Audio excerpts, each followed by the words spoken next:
নমস্কার বন্ধুরা, আজকের আমি নিয়ে এসেছি চালতার টক ঝাল মিষ্টি আচার।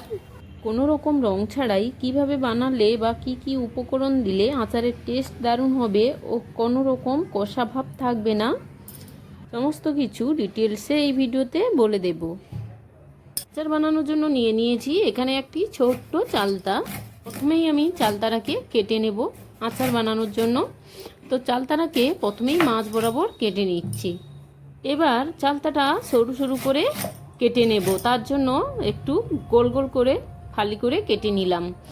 আর দেখুন চালতার চারদিকের অংশগুলো একা একাই খুলে যাচ্ছে। আর যেহেতু চালতাটা আমার নরম, সেই জন্য কাটতে খুব একটা অসুবিধা হয়নি। আর এই নরম চালতা হওয়ার কারণে কাটতে যেমন সুবিধা, তেমনি শিলনোড়ায় ছেঁচে নিতেও হবে না। বেশ সুন্দরভাবে ছোট ছোট পিস করে আমি কেটে নেব। তবে খুব ছোট করব না, সরু সরু পিস করেই কেটে নেব। তো এইভাবে সরু সরু করে পিস করলে আচারটা দেখতেও ভালো লাগে, খেতেও সুবিধা হয়। আর চালতার মধ্যে থাকা এই যে নরম ফুলের মতো অংশটা, সেটা তো কিন্তু ফেলে দিতে হবে। আর শক্ত যে অংশটা, এই দেখুন আমি কেটে দিচ্ছি, এটাকে অবশ্যই কেটে ফেলে দেবেন। অনেক আচারই তো খেয়েছেন, তবে চালতার আচার এইভাবে বাড়িতে বানিয়ে খেয়েছেন কি? যদি না খেয়ে থাকেন অবশ্যই দেখে বানিয়ে ফেলুন তাড়াতাড়ি, অনেক ভালো লাগবে। একটি অন্য রকম একটা আচার। পুরো চালতাটা আমি কেটে নিয়েছি, কেটে ভালোভাবে জল দিয়ে ধুয়ে নিচ্ছি। আর চালতার মধ্যে খুব আঠালো পদার্থ থাকে, সেই জন্য আপনারা কাপড় ইউজ করতে পারেন। হাতটা কাটার মানে চালতা কাটতে কাটতে হাতটা মুছে নিতে পারেন। আর আমি গ্যাসের ওভেনটা অন করে এখন একটি কড়াইতে জল বসিয়ে দিয়েছিলাম। তো জলটা গরম হলেই দিয়ে দিয়েছি কেটে ধুয়ে রাখা চালতাটাকে সেদ্ধ করে নেব, সেই জন্য দিয়ে দিচ্ছি পরিমাণ মতো লবণ।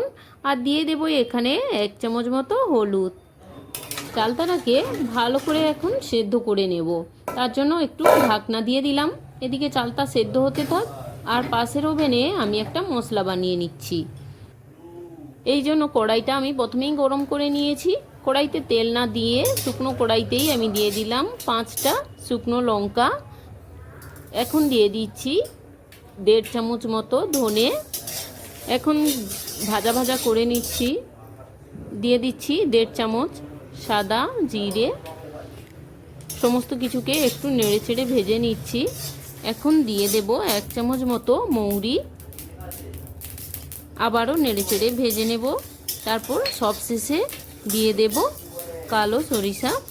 সরিষা কালো হোক বা সাদা, সব সময় সমস্ত মশলা ভাজা হয়ে গেলে শেষে দেবেন, তা না হলে মশলাটা পুড়ে যাবে। আর মশলা পুড়ে গেলে আচারটা খেতে খুবই বাজে লাগবে। আর সমস্ত মশলাগুলো ভাজা হয়ে গিয়েছে, এখন আমি শিলনোড়ায় এগুলোকে গুঁড়ো করে নেব। তো মশলাটা একদম মসৃণ করে গুঁড়ো করব না, মশলাটা আধ ভাঙা করেই গুঁড়ো করতে হবে আচারের জন্য।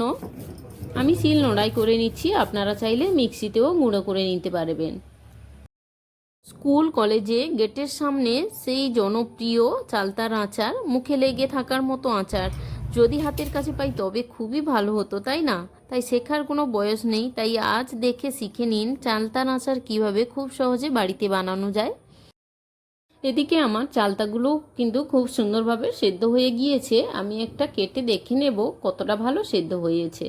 দেখুন আস্তে করে চাপ দিলেই বোঝা যাচ্ছে চালতাটা বেশ সুন্দরভাবেই সেদ্ধ হয়ে গিয়েছে।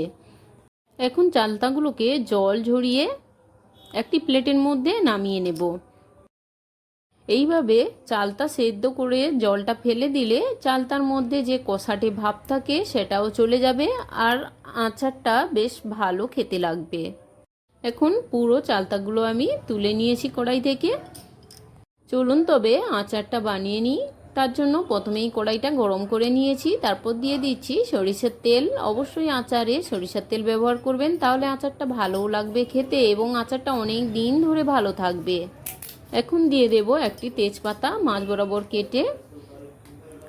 দিয়ে দিচ্ছি 2টো শুকনো লঙ্কা। সমস্ত ফোড়নগুলোকে নেড়ে চেড়ে ভেজে নিচ্ছি। এখন দিয়ে দেব 1 চামচ 5 ফোড়ন। 5 ফোড়নটা আচারে দিলে আচারের সেন্ট ভালো হয়। এখন ফোড়নটা ভাজা হয়ে গিয়েছে, দিয়ে দেব সিদ্ধ করে রাখা চালতাটা দিয়ে ভালো করে কষিয়ে নেব। সমস্ত ফোড়নের সঙ্গে এইভাবে চালতাটা তেলে ভেজে নিলে চালতার মধ্যে থাকা জলটা শুকিয়ে যায়, আর এতে করে আচারটা অনেক দিন ভালো থাকে। এভাবে দেখুন চালতাটা আমি ভালো করে কষিয়ে নিয়েছি। এখন দিয়ে দেব এখানে 1 চামচ লাল লঙ্কার গুঁড়ো। এতে করে আচারের কালারটা বেশ সুন্দর আসবে আর টেস্টও খুব ভালো হবে। এখন বেশ কিছুক্ষণ নেড়ে চেড়ে নিয়েছি। এখন আমি চালতাগুলোকে খুন্তির সাহায্যে একটু ভেঙে ভেঙে দেবো। এতে করে চালতার মধ্যে মশলাটা ভালোভাবে ঢুকে যাবে আর আচারটা দেখতেও অনেক ভালো হবে।